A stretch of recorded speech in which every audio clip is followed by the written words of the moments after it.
Hi everyone, welcome to my channel. Today I'm at a temple. Today I will be talking about the temple of life, the temple of water, and the temple of the sun. Welcome.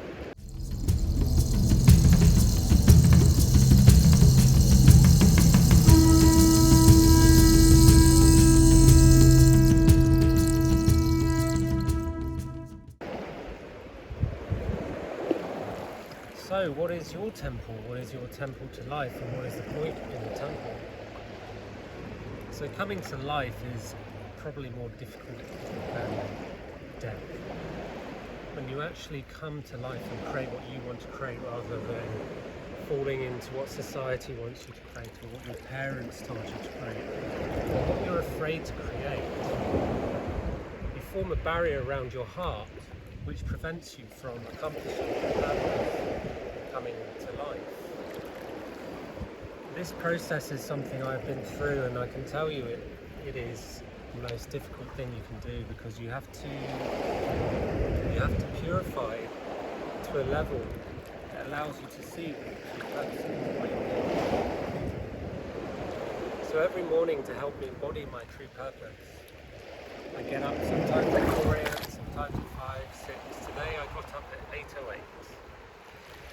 8:08, which is the best number. I come down here and I come to the beach and I say prayers to the water, and I anoint myself in the water. The water is the feminine. It's also the sacral chakra, chakra. So I'm making offerings of creation. And I also give reverence to the fire, the sun, which is the solar plexus, it's the masculine. So I come down here and I give reverence to the water, which is consciousness. And when you speak to the water, that reverberates like a ripple out into the collective, sending out good wishes to everything and everyone.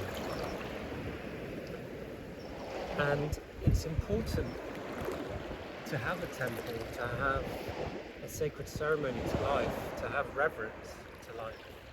A good example of reverence to life is, like I say, when I come down here, I give reverence to my body. I exercise down here, I swim, and I push myself beyond my limits. So I'm giving reverence to my body, and in turn, my soul, my spirit, comes in closer to my heart, into my body. Because the more I am nicer to my body, the more my body is nicer to me. So it's about meeting life halfway. In order to come to life, you must go to life. This is how it works. So at first there is separation, and this is showing itself in the collective of society at the moment, with all the different acronyms, PTSD, OCD, ADHD, all these, heterosexual, homosexual, black, white, Asian, all these different acronyms. There's more and more every day, and everybody's latching onto them like it's a fashion. It's ridiculous. And it's like, imagine you have elastic bands around your fingers and you pull apart like this. The more you pull apart, you see what needs to be purified, what needs to be cleaned. And this is what I've done to myself, and this is what's happening in society. But then what wakes up society from this nightmare? Well, the hands have to come back together. So yeah, something quite dramatic happens. Wholeness.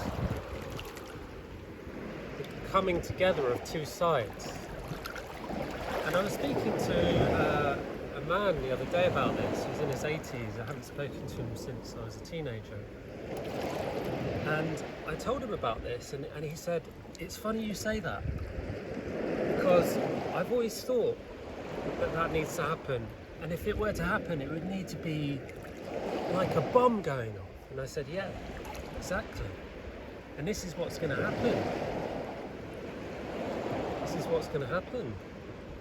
If you look at the Rainbow Warrior prophecy, it talks about 3 rumblings.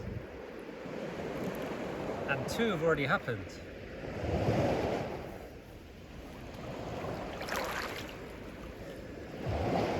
And there's a lot of ignorance around this. There's a lot of ignorance around separation.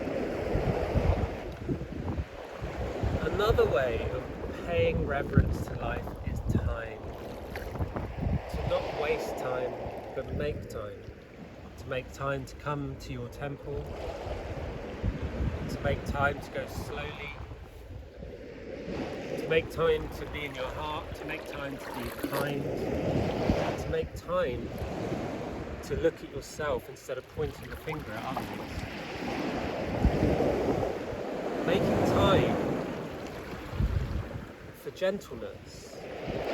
And gentleness, giving reverence to time, is the antidote to speed, which is the greatest disease of our society.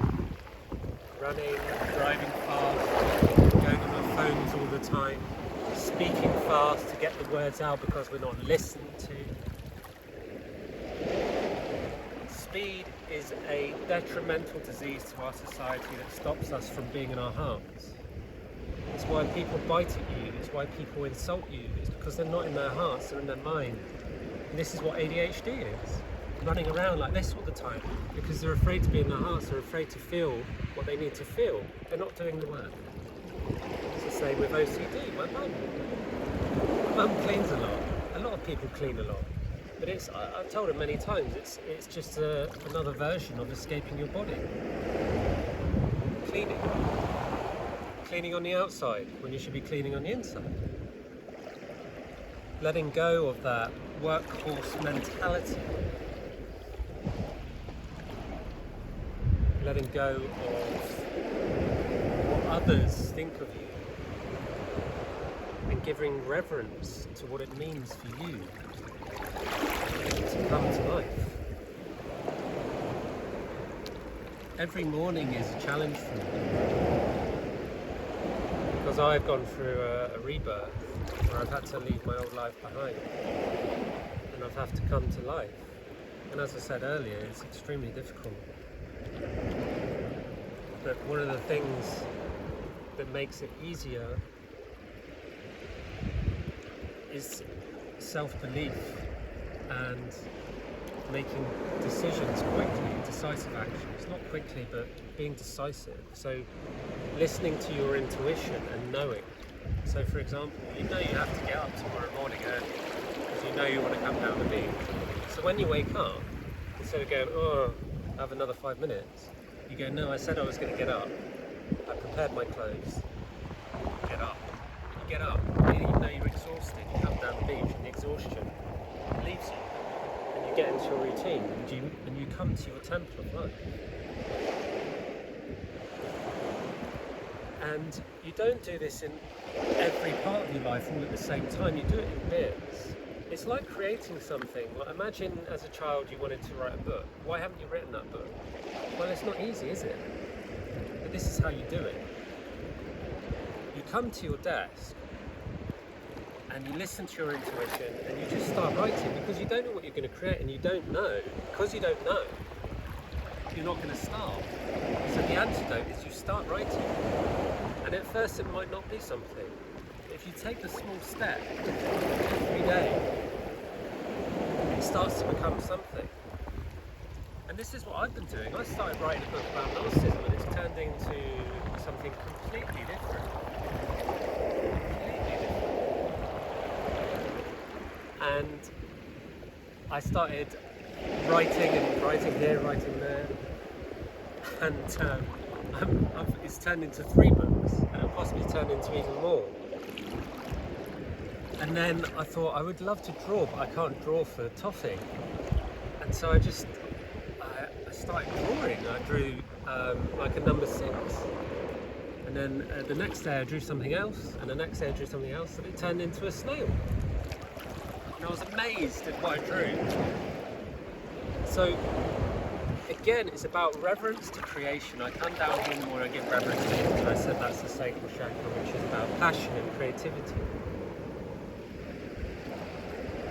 So you're coming to creation. I give worship to the sun, the solar plexus, which is fertility, direction, and fertilising my work by coming to it and making it come alive every day. And I bring structure to my life. I bring structure to my temple of life. When I go home, I have a desk, I have my laptop, I have it structured how I want it, so that it's easy for me to work without distractions. I structure when I eat, I structure when I rest, I structure when I wash, and I structure when I relax and have fun.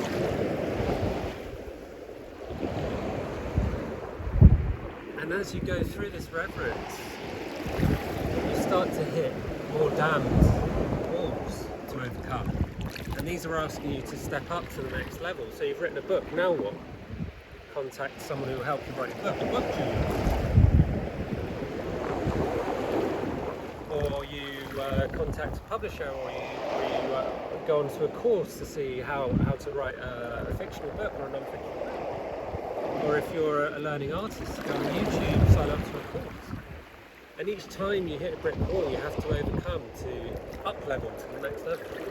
And this is how you come to life. And when you're doing this, you're killing those old parts of your ego. So you're essentially healing your mental health and your physical health. Especially if you're giving reverence to your body, however that might be. Whether that be running, calisthenics, yoga, stretching, swimming, walking, any kind of movement. The body likes different kinds of movement. It doesn't like the same stale movement every day. So if you're running every day and that's the only exercise you do, your body will be screaming for something else. And when you get an injury, that's the message.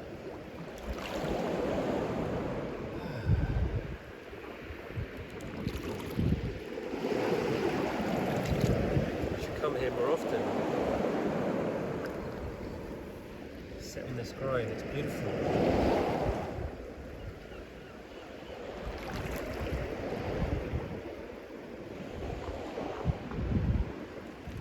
So, if you look at my Instagram page, I started a page before I started this called Mental Health Optimisation. And I wrote some absolute gold about the different types of mental destruction. I think I did 365 posts in a year.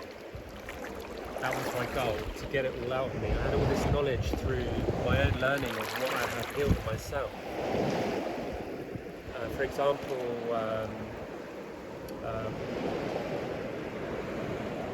narcissism, there's so many different variations of it, and how that encompasses post-traumatic stress disorder. It's a dumb trope. And the most interesting part of healing yourself is that you can go deeper than any psychology skills. Obviously you need professional help to begin with, because how else are you going to learn how to do it yourself? And so what happens is you become like a spy for your ego. Not for your ego, against your ego. That's the important distinction. So, when you're spying on your ego, you can see what caused you to behave that way. And you're like, oh, how else am I behaving that way?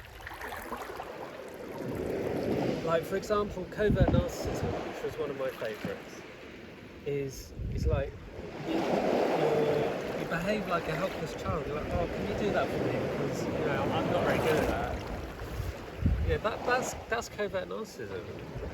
And so then you can turn that around and you kind of point a finger at others and go, oh, that's covert narcissism. And you can go, where else am I being covert in my life?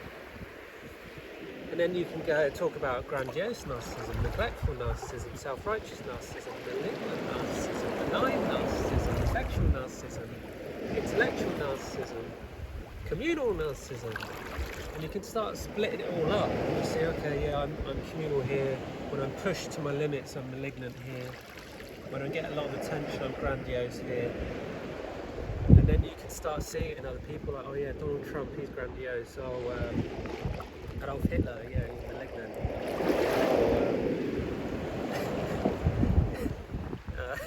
I'm just thinking of ideas.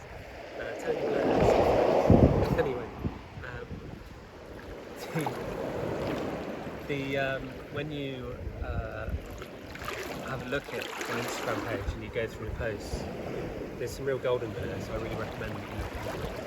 And essentially what I was doing was I was writing my own healing, and so it came from a place that wasn't from a book or from a psychotherapist. It came from my heart on how I healed it, which I think is invaluable.